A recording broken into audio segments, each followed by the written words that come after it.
você perdoa os torturadores? Pessoalmente, sim. Politicamente, eu quero que eles sejam julgados.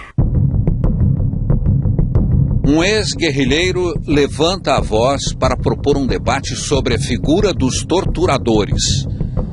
Você vai ver agora o relato de um militante que participou diretamente da luta armada, conheceu os chamados porões da ditadura e hoje quer discutir um tema delicado.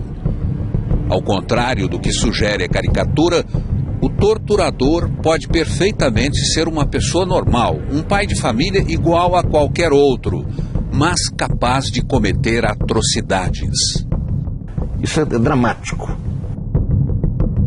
Cid Benjamin era um líder estudantil de 20 anos de idade em 1968, o ano do AI-5, o ato institucional que mergulhou o Brasil numa ditadura absoluta.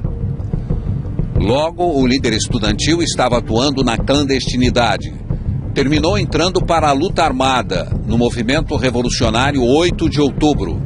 A data, 8 de outubro, é uma referência à morte do guerrilheiro Che Guevara, o médico argentino que abandonou tudo para participar da Revolução Cubana. Em poucos meses, Cid Benjamin se tornou o co-idealizador e um dos executores do mais ousado, mais inesperado e mais surpreendente golpe praticado contra a ditadura militar. O sequestro do embaixador dos Estados Unidos no Brasil, Charles Elbrick, no começo da tarde do dia 4 de setembro de 1969, numa rua de Botafogo, na zona sul do Rio. Uma junta militar formada pelos ministros do Exército, Marinha e Aeronáutica governava o país. Jornais da época registram: 4.200 agentes participaram da caça aos sequestradores no Rio e em estados vizinhos. Os órgãos de segurança divulgaram retratos falados dos sequestradores, entre eles o de Cid Benjamin. Pela primeira vez, um diplomata estrangeiro era usado como moeda de troca para forçar os militares a libertar presos políticos. O embaixador foi levado para a casa de número 1026 da rua Barão de Petrópolis, em Santa Teresa, o endereço de um jovem jornalista, editor de um jornal chamado Resistência. Nome: Fernando Gabeira. Ao todo, 13 guerrilheiros do MR8 e da Ação Libertadora Nacional, a ALN, participaram da Operação Sequestro. Os guerrilheiros ameaçavam: ou o regime militar libertava 15 presos políticos, ou o embaixador americano seria executado. E mais, exigiam que um manifesto denunciando a ditadura fosse lido em emissoras de rádio e de TV de todo o país. As exigências dos sequestradores foram aceitas. 15 presos políticos foram libertados e embarcados num avião da FAB no aeroporto do Galeão, rumo ao exílio. Preso pelos órgãos de segurança 7 meses depois, Cid Benjamin terminou se tornando personagem indireto de outro sequestro. Estava na lista de presos políticos libertados em junho de 1970, em troca do embaixador alemão. Destino: quase 10 anos de exílio, Cuba, Chile e Suécia. Só voltaria ao Brasil nas asas da anistia em 1979. O guerrilheiro que hoje olha a luta armada com olhos críticos quer também provocar um debate sobre que atitude deve ser tomada diante dos torturadores. Como foi exatamente que surgiu a ideia de sequestrar o embaixador americano? Estávamos eu e o Franklin Martins em Botafogo, na rua Marques, ali que margeia a Cobal, no encontro. Ambos eram semi-clandestinos, porque tínhamos sido líderes estudantis antes, já tinha havido o AI-5, etc., já não frequentava as casas da família, etc., quando passou o carro do embaixador americano, devidamente ornamentado, com bandeirinha no capô e tal, e só com o motorista dirigindo. Aquilo nos chamou a atenção, até porque pouco tempo antes tinha havido um atentado contra o embaixador americano na Guatemala, ele foi metralhado pelos guerrilheiros. Não passou pela nossa cabeça um atentado contra a vida do embaixador, mas nós já estávamos preocupados em soltar presos. O pessoal, alguns estavam sob tortura, outros não estavam mais sob tortura, mas estavam com processos judiciais absolutamente viciados na justiça militar, que era dependente e recebia ordens dos aparelhos de repressão, e de forma que passou pela nossa cabeça fazer um preso tão importante que pudesse ser trocado pelos nossos presos. Você chegou a frequentar a rua onde morava o embaixador para levantar os seus hábitos? O levantamento foi feito basicamente por mim e pela Vera Silvia Magalhães. Nós íamos como um jovem casal, namorados e tal, passamos ali. E a Vera, algumas vezes inclusive fomos com o sobrinho da Vera, que tinha menos de 1 ano de idade, no carrinho de neném. Esse sobrinho hoje é um advogado da Comissão de Direitos Humanos da OAB, o André. Então não despertamos nenhuma suspeita. Em certo momento, a Vera foi sozinha, num outro horário, e ficou por ali e começou a conversar com seguranças da casa do embaixador, dizendo que era uma moça recém-chegada de Minas, queria conhecer o Rio de Janeiro, etc. Logo o chefe da segurança meio que se candidatou a mostrar o Rio de Janeiro. E ela voltou no momento que sabia que o embaixador ia sair. E chegou a perguntar para o chefe, mas ele sai assim, sem segurança nenhuma? E o sujeito disse, pois eu já avisei que tem muita gente anti-imperialista aí, pelo menos para ele tirar essas bandeirinhas. Mas o levantamento foi muito fácil, porque ele era muito metódico. Ele cumpriu o mesmo horário e não fazia o mesmo trajeto, então isso nos facilitou muito.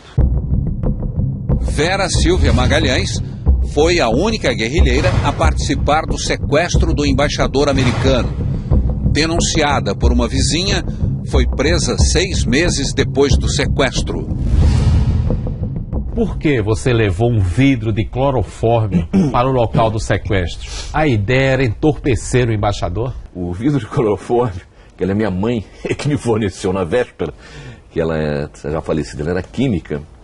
E a ideia nós saímos com o carro do embaixador, mas levando o motorista também. Então a ideia, quando abandonássemos o carro, já na parte mais de cima do Jardim Botânico, que o motorista fosse posto para dormir com o clorofórmio para não dar o aviso imediatamente. Mas na hora, acabou a pessoa encarregada de fazer o motorista dormir, se esqueceu, e o vidro de clorofórmio acabou ficando lá junto com o carro. O que fez com que minha mãe, ao ler no jornal, no dia seguinte, que sequestraram o embaixador americano e foi achado um vidro de clorofórmio, ligasse as coisas e disse, não, meu filho está nessa história.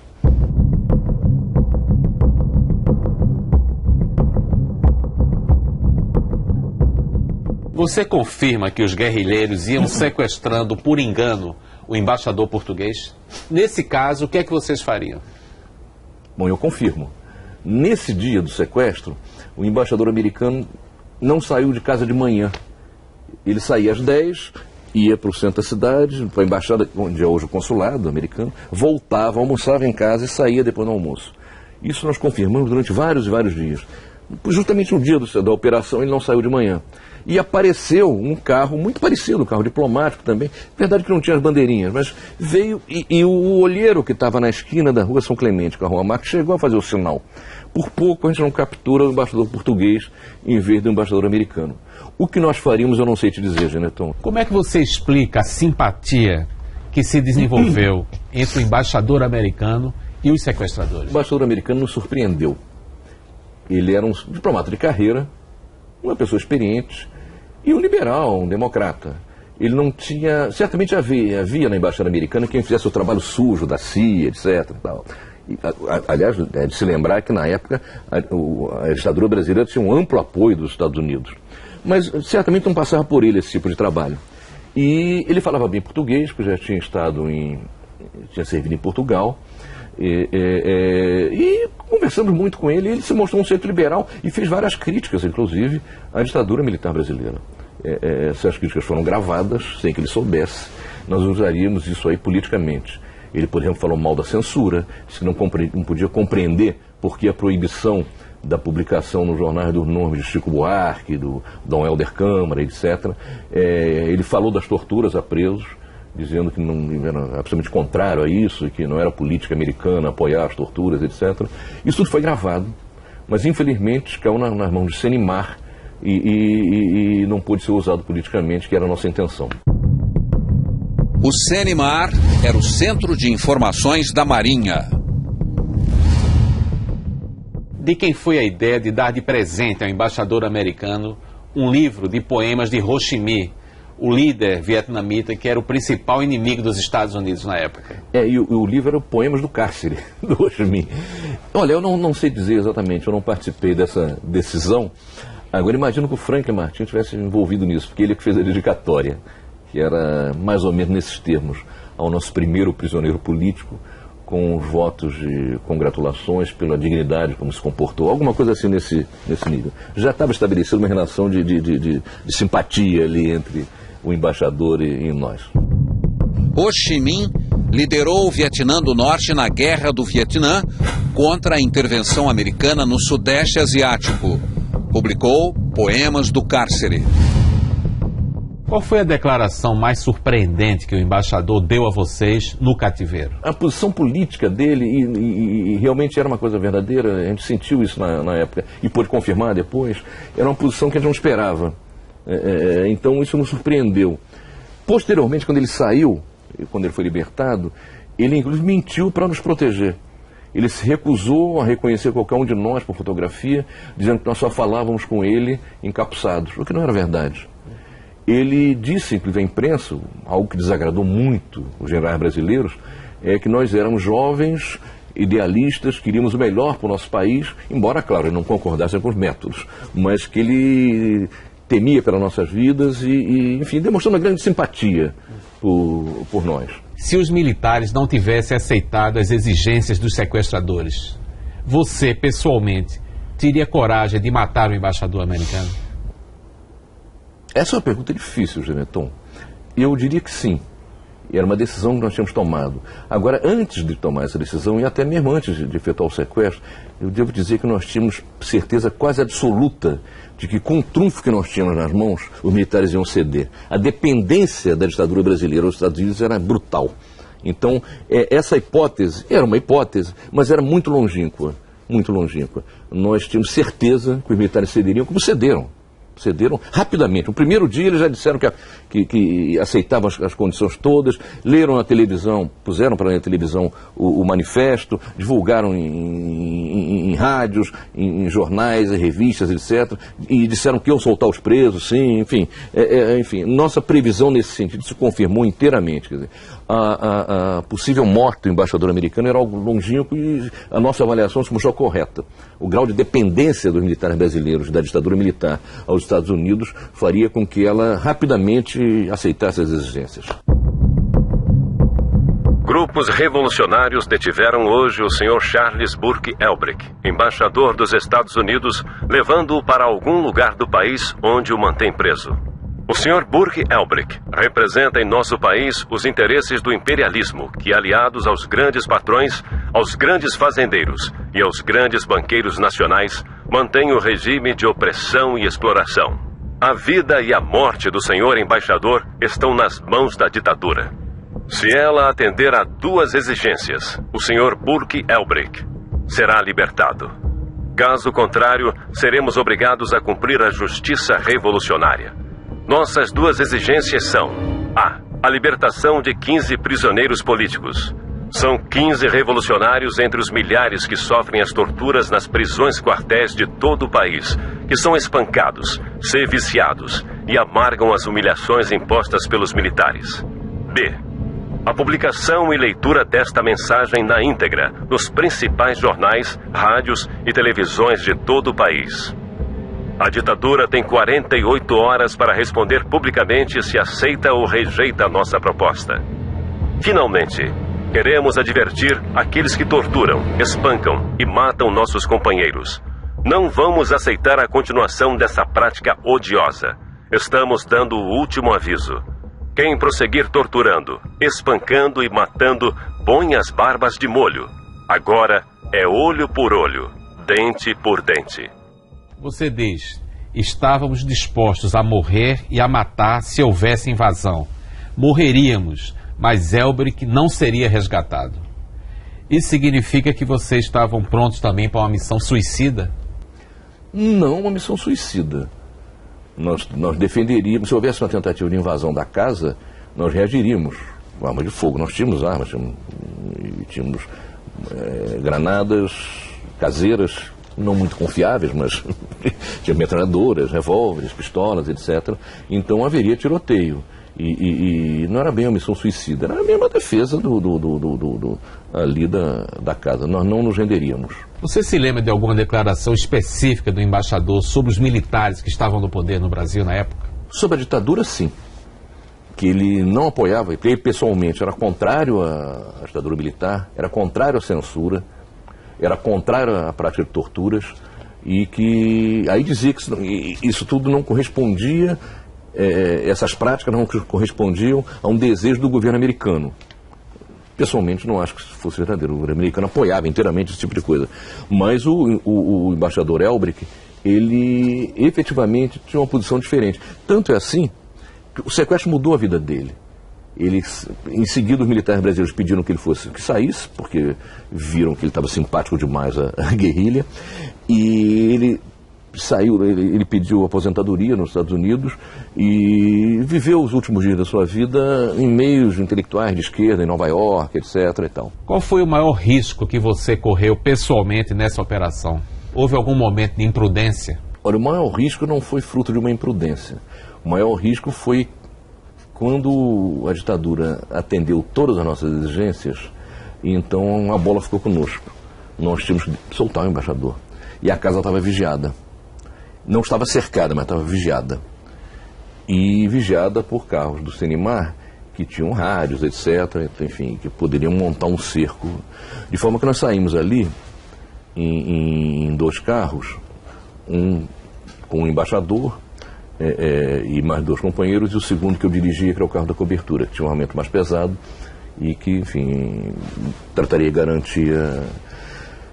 E se deu aí uma situação meio de filme policial americano, de sinal sendo avançado, carros avançando por cima da calçada, as pessoas sem entender muito o que estava acontecendo, etc. Mas no final de contas, muito por incompetência deles e muito por sorte nossa, não chegamos sequer a trocar tiros. O que foi uma sorte também do embaixador, porque se começa um tiroteio ali, eu não sei se que aconteceria com ele. Nós chegamos a mostrar armas para os carros do Senimar, mas eles deviam ter ordens muito expressas, não pôr em risco a vida do embaixador.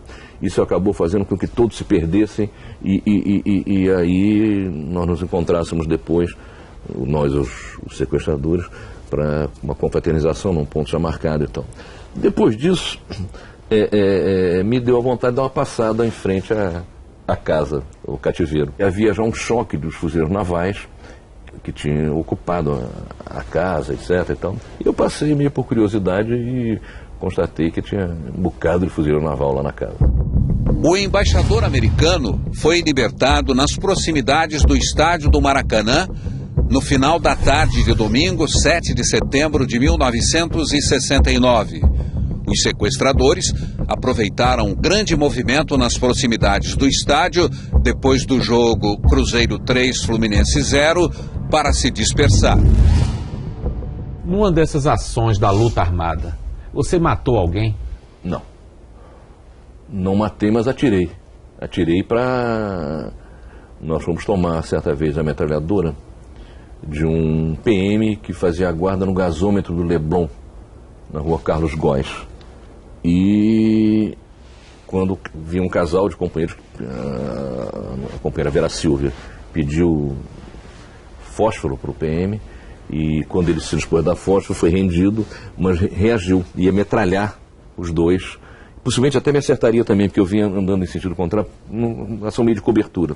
E quando ele recuou e manipulou a metralhadora, que portanto ia atirar, ia matar os dois, eu atirei nele, ele caiu e não morreu. Eu até torci para que não morresse, não tinha nada, enfim, pessoalmente contra ele. Mas não me arrependo de ter atirado, porque ali, se eu não atirasse, pelo menos a Vera Silva e o Cláudio Torres teriam sido mortos por ele. Integrante do MR8, Cláudio Torres participaria do sequestro do embaixador americano. Você participou de uma operação para pegar dólares na casa de um deputado que guardava dinheiro em casa. Como é que foi feita essa operação? Bom, nós tivemos a informação de que ele guardava... Quem deu essa informação? Isso eu prefiro não responder. Mas tivemos a informação de fonte segura E fomos lá. Foi uma operação interessante porque o deputado tinha uma coleção de quadros, nós tínhamos essa informação também. E ligamos para ele dizendo que éramos uma revista que faria uma matéria sobre grandes coleções de quadros em mãos de particulares. Ele ficou muito satisfeito com ser lembrado, e então esse foi o gancho para que nós fôssemos levados lá à casa dele. No carro, paramos um carro em frente lá do prédio, na Avenida Atlântica. O porteiro estava avisado, nos recebeu com todas as honras. Um de nós foi com uma camisa colorida e um cachimbo, seria um crítico de arte. E lá pelas tantas, levamos equipamento de fotografia e tal. Na hora, juntamos todo mundo para fazer a foto. Então, rendemos e tal. E pedimos que ele abrisse o cofre. Ele abriu, foram $70 mil, se eu não me engano. Na época, um valor muito maior do que hoje, tem $70 mil. O deputado que recebeu em casa os guerrilheiros disfarçados de repórteres se chamava Edgar Guimarães de Almeida. Era integrante da bancada federal do MDB do Rio de Janeiro. O dinheiro foi usado em que exatamente? Na sustentação de quadros na clandestinidade, nós ajudamos outras organizações que estavam com mais dificuldade de dinheiro. Parte caiu na mão dos órgãos de repressão, enfim, e parte foi usada ao longo do tempo. Nós tínhamos a preocupação de não deixar tudo junto, o dinheiro nem a arma. Então, o que caía parte, mas sempre sobrava bastante. Você diz que em meio às sessões de tortura, havia lugar até para o que se poderia chamar de humor negro, entre aspas. Que ironias eram essas? Abelardo Chacrinha Barbosa era o mais popular apresentador de televisão. E ele inovou muito na comunicação, etc. E na hora que iam entrar os comerciais, ele dizia, roda, roda. As câmeras eram rodadas, a imagem girava e entravam os comerciais. Roda, roda, roda,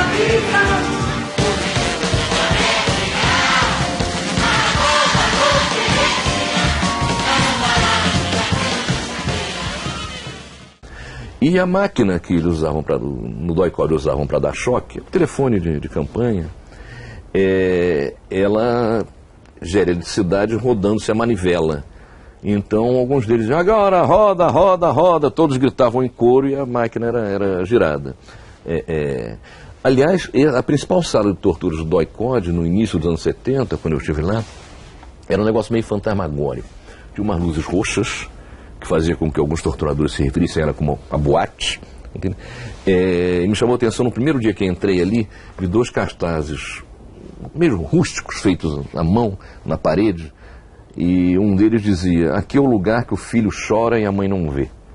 E um outro cartaz dizia, advogado aqui só entra preso. Você levou injeção durante a sessão de tortura para falar. Qual era o efeito que essa injeção tinha exatamente? Essa injeção é o chamado pentotal, alguns chamam de soro da verdade. O preso é imobilizado e a agulha é posta na posição, começa a injetar a droga na veia. E o médico vai injetando muito lentamente. E a pessoa vai ficando besteirona, a boca vai ficando frouxa, o pensamento se turva, etc. E os interrogadores fazem perguntas que não têm importância. Tipo, futebol, família, etc. E você vai ficando... E daqui a pouco eles jogam uma pergunta que eles querem saber, efetivamente, que tem importância e você está querendo segurar a resposta. Eu me dei conta desse jogo rapidamente. Não é difícil, aliás, se dar conta de como é que funcionava, até porque eles iam injetando aos poucos. Não injetam numa vez. E se passarem da conta, o preso dorme. Não dá. E eu me dei conta e exagerei nos efeitos. Eles acharam então que eu estava no ponto para falar a verdade.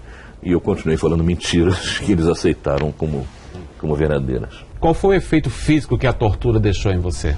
Uma surdez parcial do ouvido esquerdo. Provavelmente pelos chamados telefones. A pessoa está pendurada no pau de arara, com a cabeça para baixo, e, entre outras coisas, ele vai recebendo telefone. Tapas no ouvido. Você diz que a postura de ex-guerrilheiros em relação a um médico envolvido na tortura foi errada e desumana. Há pouco tempo você teve um encontro com a viúva desse médico. É difícil perdoar? Não, perdoar não é difícil. O médico Amilcar Lobo atuou entre 1970 e 1974 no DOI-CODE, no Rio de Janeiro. Usava o pseudônimo de Doutor Cordeiro. Ferido porque resistiu à prisão, Cid Benjamin foi medicado por Amilcar Lobo. Recebeu pontos na cabeça sem anestesia. Numa sessão da Comissão da Verdade no Rio de Janeiro, Cid Benjamin trocou um abraço com a viúva do médico que participou das sessões de tortura. Eu espero que você entenda que ele não fez por medo, ele te deu os pontos por medo, por represália aos filhos e à família. Me perdoe, ele não teve coragem. Não tem que pedir perdão, eu não guardo nenhum rancor do que me aconteceu. Acho que quem guarda rancor é como se estivesse com um carvão em brasa segurando para jogar em alguém. E a pessoa que está com o carvão é que se queima. E agradeço a tua participação, a tua ajuda aqui à Comissão da Verdade. Tá? Obrigada. Que vocês tenham sucesso. Esse médico, ele se arrependeu, era o doutor Amilcar Lobo, era um tenente médico. Ele efetivamente demonstrou arrependimento pelo papel que cumpria. Ele era uma peça da engrenagem da tortura. Várias vezes minhas sessões de tortura eram interrompidas e ele auscultava meu coração, media a pressão, etc. E concluía, ele tinha que não estava a ponto de morrer e seguia a tortura. Nesse sentido, ele era uma peça integrante desse esquema macabro. Ele também me aplicou pentotal. No entanto, ele posteriormente se arrependeu, né, do papel que cumpriu, acabou perdendo inclusive o registro de médico. O CREMERG cassou seu registro, com justa razão, porque isso não é papel de médico. Ele foi a primeira pessoa a falar daquela casa da morte em Petrópolis, para onde ele é levado os presos que eram levados lá, praticamente todos foram mortos, com uma exceção só. Essa casa da morte também foi outro motivo de grandes distúrbios emocionais do meu marido, porque não só o caso da Inês, mas como do Papandreou, que ele viu o Major Sampaio tirar uma pistola do paletó e matar com um tiro na testa. Para uma pessoa normal, isso é algo terrível. Ele disse que atendeu o ex-deputado Rubens Paiva, agonizante, no DOI-CODE. Isso foi algo que mexeu muito com o Amilcar, tanto no emocional dele, que vários anos ele tinha esse sonho com essa pessoa, agonizando, dizendo Rubens Paiva. Ele foi tirado de casa no dia 20 de janeiro, que era feriado de São Sebastião, por isso que ele guarda bem a data, guardava, e foi tirado de casa pelo capitão Anselmo e levado à Polícia do Exército, porque tinha um preso de alta patente, uma pessoa quente, como eles diziam, que precisava de um atendimento. Chegando lá, ele é recebido por um major, não posso dizer o nome porque eu não estou lembrando agora no momento, mas vou fazer força para lembrar. E esse major levou ele até a sala onde o Rubens Paiva estava. Ele estava deitado, nu, como era de costume, né? E assim que ele vê o Amilcar, ele diz, olhando fixo, Rubens Paiva. Ele já estava agonizando. Amilcar tenta examiná-lo, mas ele grita dor, a dor era muito forte. E o Amilcar sai, ele torna a dizer, Rubens Paiva. Chegou a falar por 3 vezes o nome, como que Amilcar não esquecesse aquele nome. Ele sai e diz ao major, leve-o rápido, porque ele está com alguma hemorragia interna. Ele vai morrer se continuar aqui. Mas, no dia seguinte, ele soube pelo tenente Avólio que o preso tinha falecido. Enfim, ele contou muita coisa e foi muito pressionado pelos militares de extrema-direita. Ele sofreu um atentado em Copacabana, foi agarrado por pessoas em trajes civis, que lhe deram uma injeção que provocaria infarto. Ele, como é médico, sentiu isso, correu para o hospital mais próximo, o hospital de Ipanema, e conseguiu um antídoto lá e, enfim, não morreu. No fim da vida, ele estava com tiques nervosos, estava estrábico, estava com dificuldades variadas, morreu no interior, num sítio no interior, não morava mais no Rio, e segundo a sua viúva, a Maria Helena, ele tinha seguidos pesadelos, sonhando que ele próprio estava sendo submetido à tortura. Muito bem, quando o Lobo começou a falar as coisas, como ele não falava tudo, a esquerda também dizia, não está falando tudo, não está falando tudo. E ao mesmo tempo a direita o ameaçava de morte, fez atentados contra ele, etc. O que eu digo é que o Lobo, ele mereceu perder o registro médico, ele era uma peça da engrenagem de tortura, mas efetivamente ele tinha um processo de arrependimento, confuso, mas tinha.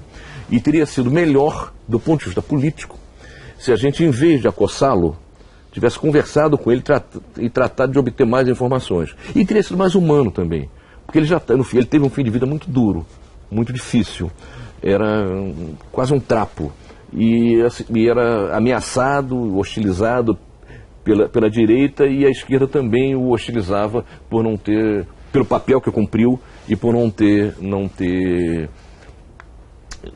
dito tudo. Em relação a rancor, ódio, eu não tenho o Lobo e não tenho em relação aos outros que não se arrependeram. É preciso abrir os arquivos das Forças Armadas, da repressão política, desvendar tudo o que aconteceu, trazer isso à tona, mas muito mais para que essa coisa não se repita, entende? Para criar anticorpos na sociedade para que isso não se repita. Eu, pessoalmente, poderia perdoar todos os meus torturadores. Acho que eles devem ser punidos, devem ser julgados e punidos. Não por mim, para o meu caso, mas porque o futuro da tortura está ligado ao futuro dos torturadores. Talvez se os torturadores da ditadura tivessem sido punidos, o Amarildo estivesse vivo. Tortura é um crime de lesa humanidade, quer dizer, não pode prescrever, etc. O pessoal tem que ser levado a julgamento, não só os que executaram diretamente, mas a cadeia de comando toda. Não uma preocupação de quem está olhando para trás, a preocupação de quem está olhando para frente. A democracia precisa disso. Isso vai solidificar a democracia e criar condições para que essas coisas não se repitam. Então, para ser bem direto, você perdoa os torturadores? Pessoalmente, sim. Politicamente, eu quero que eles sejam julgados. E os que forem condenados, que cumpram a sua pena. Você guardou os nomes e as fisionomias de alguns dos torturadores. Você chegou a ter um encontro com algum dos torturadores depois? Nem sempre o torturado vê o torturador. Muitas vezes ele está de capuz. Mas em outras vezes dá para ver. E aconteceu em 1989, entre a eleição do primeiro turno e do segundo turno para presidente.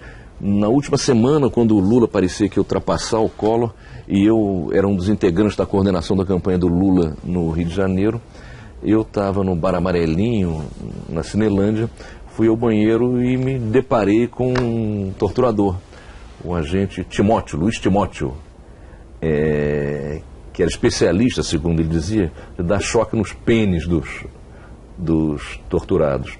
E ele me viu, se assustou, ele disse, está lembrado de mim, Timóteo? Eu sou o Cid. Você cansou de me dar choque no pau e agora estamos aqui e o Lula vai ganhar a eleição. Ele ficou assustado, achando que eu pudesse ter alguma atitude violenta, tratou de terminar logo de fazer o xixi, que estavam lado a lado os dois ali no mictório, e saiu, não, vamos ver, etc.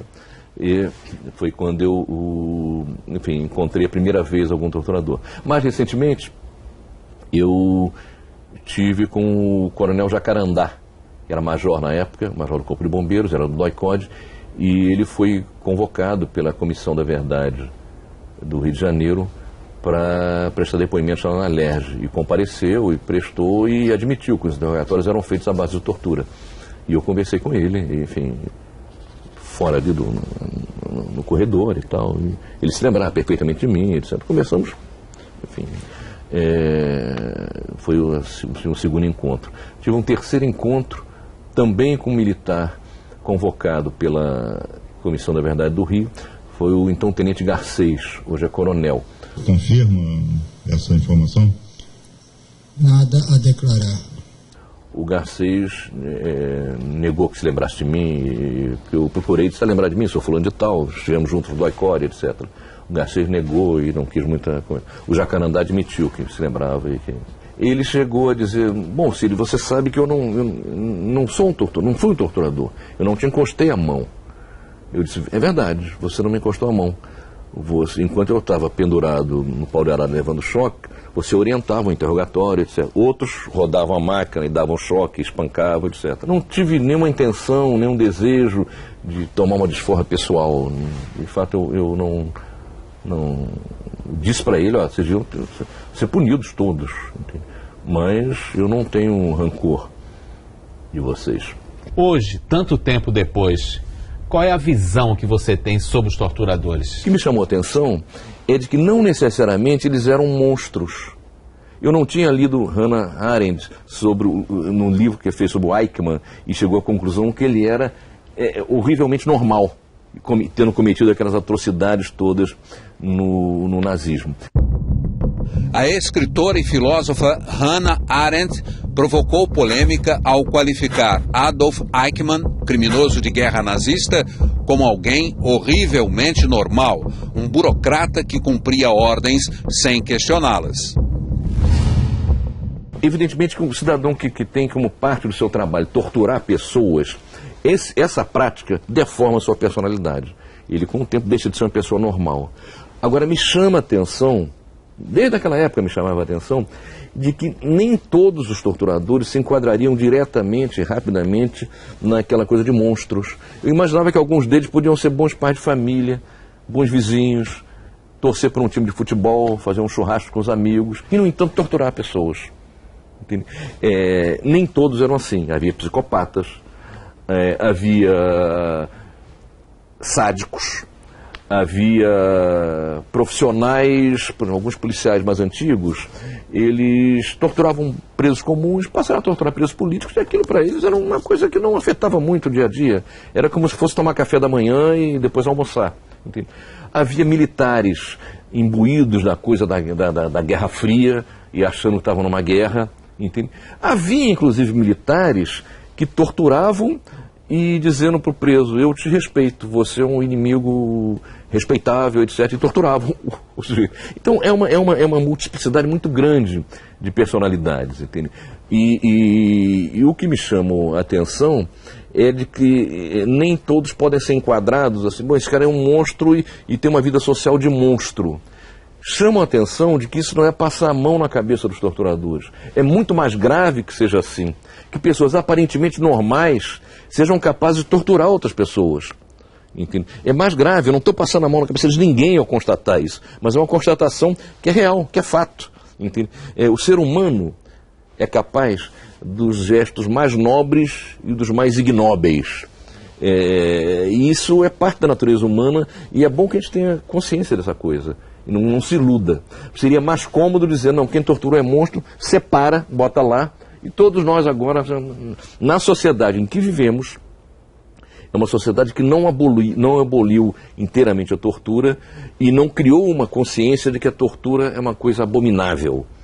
E ela permite que pessoas com uma vida relativamente normal sejam torturadoras. Isso é dramático. Além da tortura física, você sofreu ameaças verbais também. Qual foi a declaração mais assustadora que você ouviu quando estava preso? Uma ordem dada por um tenente, para um sargento, lamentável. Eu saí com uma equipe, estava na rua, cobri um encontro falso que eu tinha dado.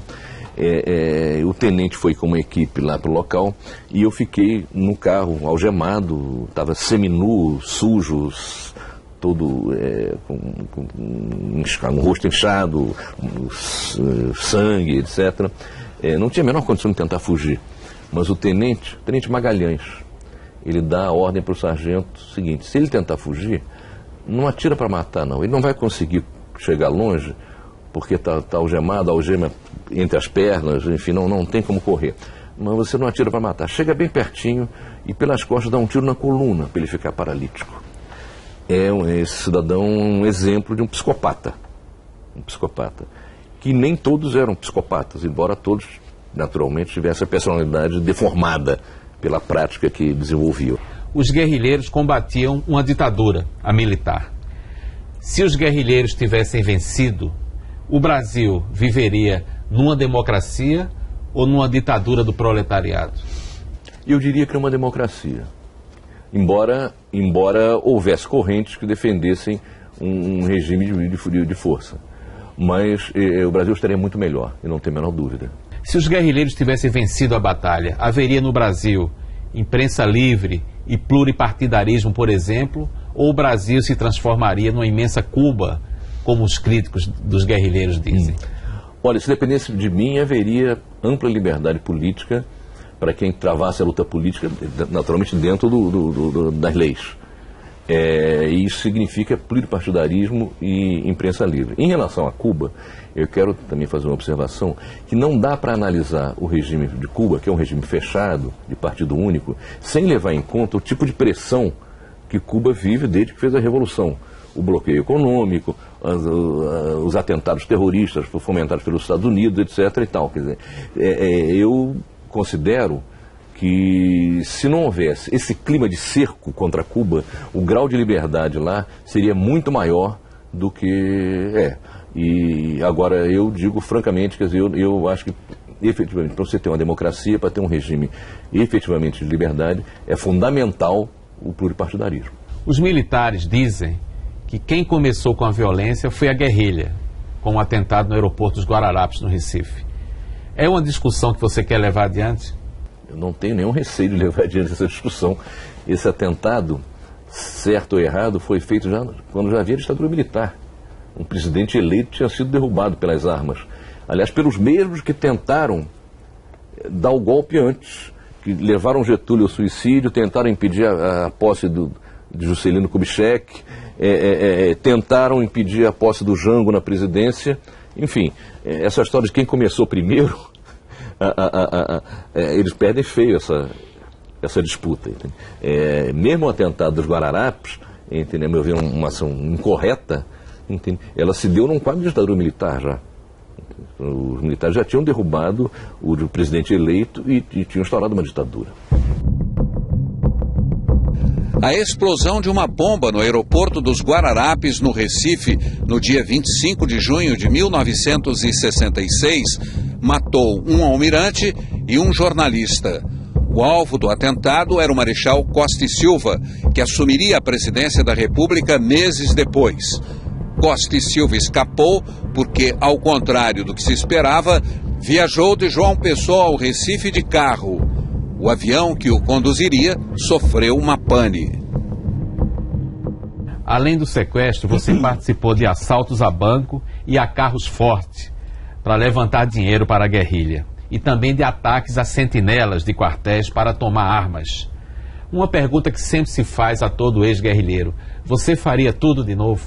Se eu teria coragem para fazer tudo de novo, eu imagino que sim. Se é o caso de fazer isso de novo, não, porque politicamente não se justifica. Já na época, aliás, foi um erro a luta armada, é preciso que se diga.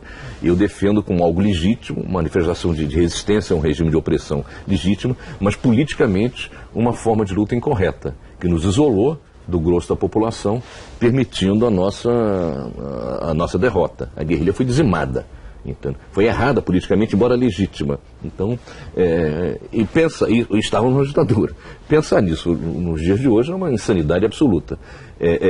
Coragem para fazer? Acho que sim, eu poderia ter coragem ainda para fazer isso. Se achasse que era necessário e justo, etc. Cid Benjamin publicou em 2013 o livro Gracias a la Vida, Memórias de um Militante, em que diz: vivi clandestinidade, prisão, tortura e exílio. Se não tivesse me envolvido tanto com política, certamente teria tido uma vida mais confortável, mas não a trocaria pela que vivi.